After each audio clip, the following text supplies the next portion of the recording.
harus menguasainya. Sesuatu yang Tuhan perintahkan kepada orang Israel.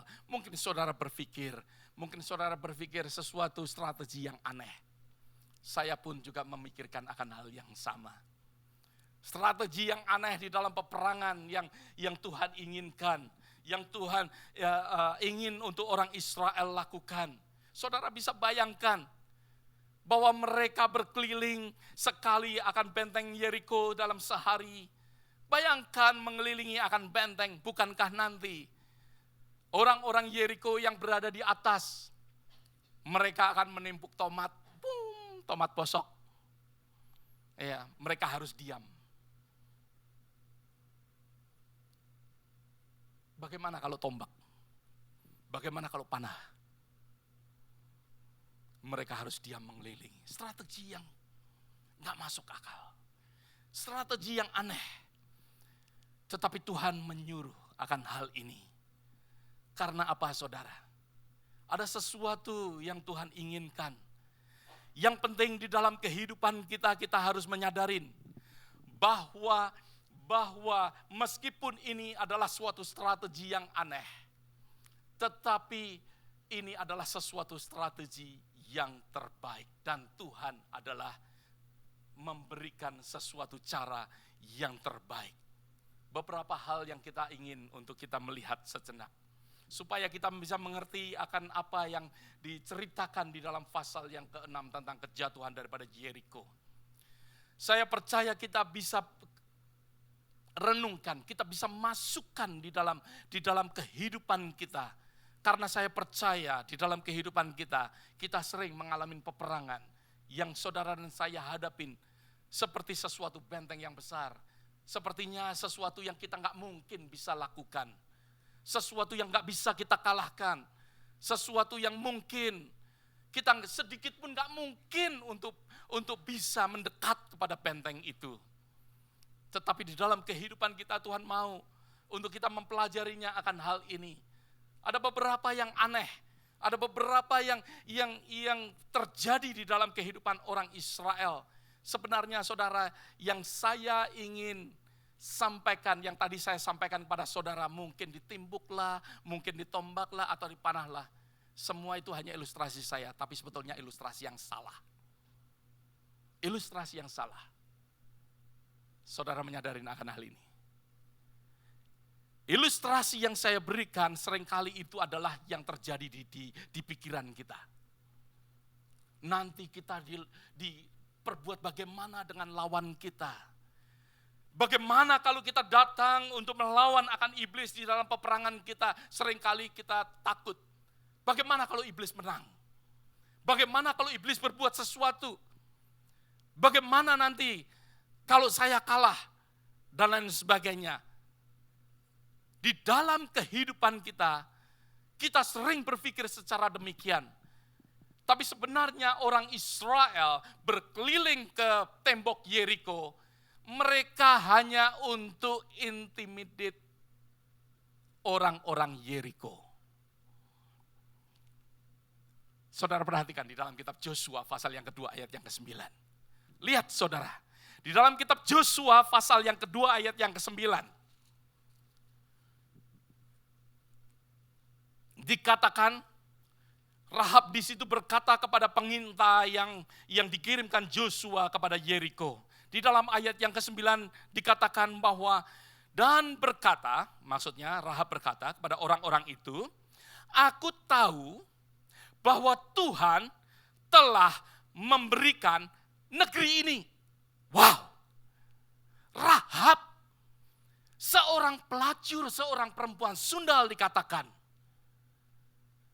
Mereka sudah mengetahui, orang Yeriko sudah mengetahui bahwa Tuhan telah, saudara memperhatikan akan ayat ini, dikatakan Rahab berkata Tuhan telah memberikan negeri ini. Meskipun mereka belum menguasai, tetapi orang-orang Yeriko sudah mengetahui bahwa mereka orang Israel telah memberikan akan Yeriko kepada mereka.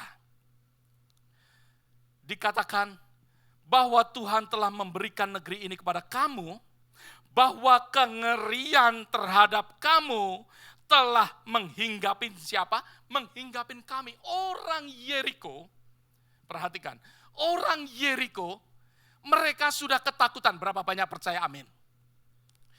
Ayat ke-9, pasal yang kedua mengatakan bahwa orang Yeriko mereka sudah takut. Mereka kengerian terhadap orang Israel, mereka itu sudah ngeri. Sudah takut, saudara. Berarti ketakutan mereka di dalam ilustrasi saya tadi, bahwa mereka sudah nggak ada itu, di atas benteng itu sudah nggak ada. Mereka mungkin sudah pada sembunyi. Ada amin, saudara. Karena dikatakan bahwa kengerian itu sudah menghinggapin orang-orang Yeriko.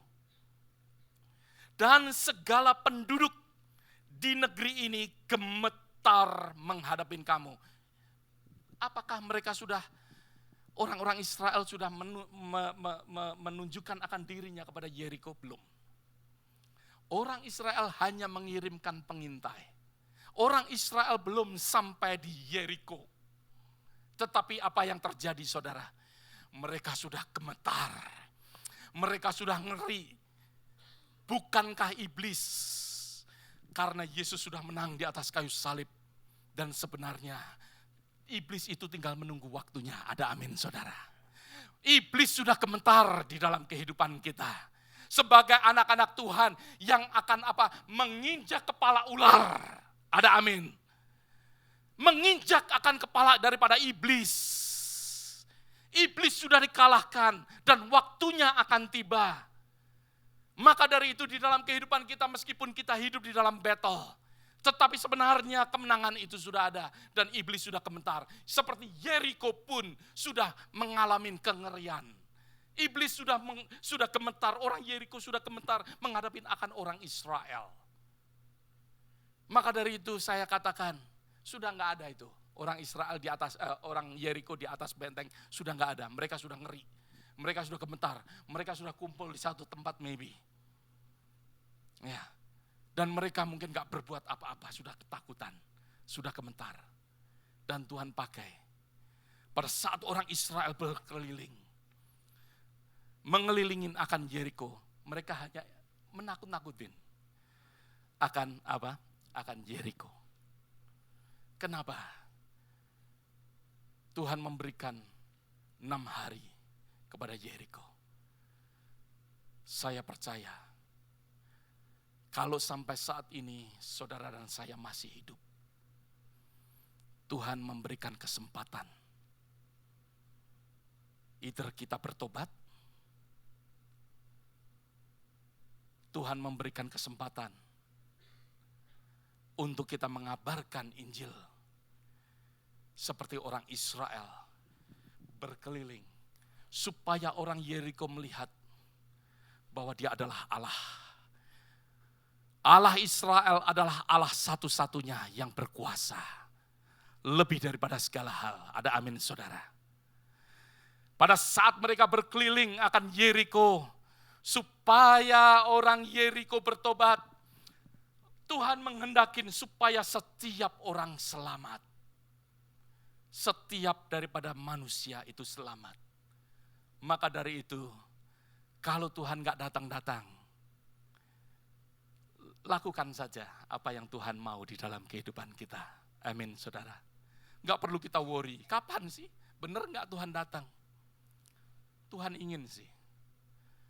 Tuhan bisa merobohkan Yeriko di dalam waktu 1 hari, merobohkan Yeriko pada 1 menit, tetapi Tuhan mau. Untuk orang Israel, keliling for nothing kalau saya katakan. Sepertinya keliling gak ada artinya apa-apa. Tetapi saya percaya Tuhan memberikan kesempatan pada Yeriko. Supaya Yeriko mengalami akan keselamatan. Sometimes di dalam kehidupan kita, kita juga sama. Sepertinya kita melakukan sesuatu yang weird. Sesuatu yang aneh. Orang-orang Israel suruh keliling benteng Yeriko. Sepertinya sesuatu yang aneh. Orang-orang melihat, saudara membaca Alkitab, Bagi orang yang tidak dalam Tuhan, saudara weird. Saudara aneh. Apalagi kalau saudara membawa orang yang tidak mengenal Tuhan ada di tengah-tengah kehidupan saudara. Pada saat saudara menyanyi, menutup mata, mengangkat tangan, saudara menyanyi seperti orang buta. Bagi mereka aneh, saudara. Bagi mereka aneh. Pada saat saudara mengangkat tangan, seperti buronan ditahan polisi. Bagi mereka aneh. Pada saat saudara menari, melompat, memuji Tuhan, orang memikirkan aneh. Seperti kodok, lompat-lompat gitu. Tetapi saudara, yang tidak masuk akal, sesuatu yang aneh, bahwa disitulah justru yang Tuhan mau, dan itulah yang luar biasa di dalam kehidupan kita. Ada amin saudara. Yang mana yang akan menghancurkan meskipun sesuatu yang aneh. Orang Israel berputar di Yeriko. Tetapi justru disitulah Tuhan ingin untuk kita melakukan apa yang Tuhan mau, bukan apa yang kita mau. Seringkali kita melakukan apa yang kita mau, amin. Tetapi kita melakukan apa yang Tuhan mau, instead of apa yang saudara dan saya mau. That's why sometimes sesuatu hal yang aneh. Tetapi itulah yang Tuhan mau. Itulah yang Tuhan mau di dalam kehidupan kita. Mari kita buka di dalam ayat yang ke-15. Orang Israel bangun pagi pada saat itu. Pada pagi hari yang ke-7, mereka bangun pagi ketika fajar menyingsing. Mereka mengelilingi kota 7 kali dengan cara yang sama. Hanya pada hari itu mereka mengelilingi kota itu 7 kali. Lalu pada ke-7 kalinya para imam meniup sangkakala dan Yosua kepada bangsa itu. Bersoraklah sebab Tuhan telah menyerahkan kota ini kepadamu. Bersoraklah. Untuk setiap daripada kita pada saat itu orang Israel bersuara nyaring. Joshua berkata, bersoraklah. Mereka bersorak dengan suara nyaring. Dan apa yang terjadi? Apa yang terjadi? Sesuatu keruntuhan akan tembok Yeriko. Di dalam kehidupan kita melihat bahwa di sini pada saat Tuhan bersama-sama dengan orang Israel, mereka melakukan akan apa yang Tuhan mau. Dan hadirat Tuhan ada di dalam kehidupan kita senantiasa. Kehidupan orang Israel pada saat mereka berjalan untuk mengalami akan kemenangan. Dan benar kemenangan itu terjadi sebab hadirat Tuhan ada di tengah-tengah mereka. Ada amin saudara. Mereka bisa berkeliling tetapi mereka kalau tidak membawa akan tabut Tuhan, saya percaya tidak ada sesuatu kemenangan. Karena ada hadirat Tuhan, maka dari itu saudara dan saya akan mengalami akan kemenangan. Di dalam peperangan saudara, perlu akan adanya hadirat Tuhan di dalam kehidupan kita. Di dalam peperangan kehidupan kita sehari-hari, di dalam peperangan kehidupan. Setiap saat, setiap hari yang terjadi dalam kehidupan kita. Kalau Tuhan bersama dengan kita, kalau Tuhan di pihak kita, tidak ada yang mengalahkan kita. Ada amin saudara. If God with us, nothing that can against us. Tidak ada saudara yang dapat melawan kita. Tidak ada yang dapat mengalahkan akan kehidupan saudara. Dan saya percaya, kalau hadirat Tuhan itu kita selalu undang di dalam kehidupan kita, maka dari itu ada sesuatu kemenangan. Saudara akan memenangkan apa yang diceritakan dalam kitab Wahyu pasal yang kedua ayat yang ketiga. Barang siapa menang, barang siapa menang, barang siapa menang. Saudara, hadirat Tuhan saja bawa dalam kehidupan kita, saudara akan menang. Amin. Hadirat Tuhan ada dalam kehidupan saudara, saudara nggak perlu berperang susah payah. Nggak perlu, karena hadirat Tuhan itulah ya, di mana akan membuat saudara keep awake, untuk saudara tetap nggak tertidur, saudara. Hadirat daripada Tuhan akan membangkitkan saudara. Hadirat daripada Tuhan ya akan membawa kita hidup di dalam glory, kemuliaan kepada kemuliaannya. Hadirat Tuhan yang membawa kita terus untuk kita bisa berada ke next level, ke next level, ke next level. Di dalam peperangan kehidupan kita, bahwa hadirat Tuhan. Dan di dalam hadirat Tuhan ada victory dan juga ada grace, ada kasih karunia. Ya, kasih anugerah Tuhan. Di dalam hadirat Tuhan kita ingat